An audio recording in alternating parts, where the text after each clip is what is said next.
అందరికీ నమస్కారం అండి.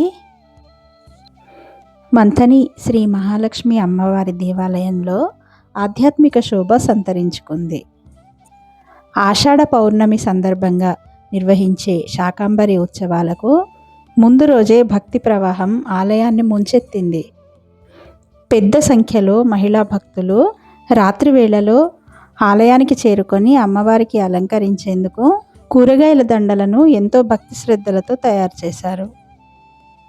ఒక్కో కూరగాయను దండగా తయారు చేస్తూ తమ చేతుల ద్వారా అమ్మవారికి సేవ చేసే అదృష్టం లభించిందని ఆనందం వ్యక్తం చేశారు. ఈ సందర్భంగా మహిళలు ఆలపించిన అమ్మవారి కీర్తనలు ఆలయ ప్రాంగణాన్ని భక్తి పారవశ్యంతో నింపాయి. వారి మధుర గానంతో అక్కడి వాతావరణం మరింత ఆధ్యాత్మికంగా మారి ప్రతి భక్తుడి మనసును హత్తుకుంది. ప్రకృతికి ప్రతీకగా అన్నపూర్ణ స్వరూపిణిగా కొలిచే శాకంబరి దేవికి కూరగాయలతో చేసే ఈ విశిష్ట అలంకరణకు ప్రత్యేక ప్రాధాన్యం ఉంది. ఆషాఢ పౌర్ణమి రోజున జరిగే మహా అలంకరణ కోసం మహిళలు శ్రమించి తమ సేవాభక్తిని చాటుకున్నారు. భక్తి, సేవ, సామూహిక సహకారానికి ప్రతీకగా నిలిచిన ఈ దృశ్యాలు ఆలయానికి వచ్చిన ప్రతి ఒక్కరిని విశేషంగా ఆకట్టుకున్నాయి. అమ్మవారి కృప అందరిపై ఉండాలని కోరుకుంటూ మహిళలు తమ సేవను ఆనందంగా పూర్తి చేశారు. ఇలాంటి ఆధ్యాత్మిక విశేషాల కోసం మా ఛానల్ని సబ్స్క్రైబ్ చేసుకోండి. వీడియో నచ్చితే లైక్ చేసి మీ కుటుంబ సభ్యులు, మిత్రులతో తప్పకుండా షేర్ చేయండి.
విజేత్రి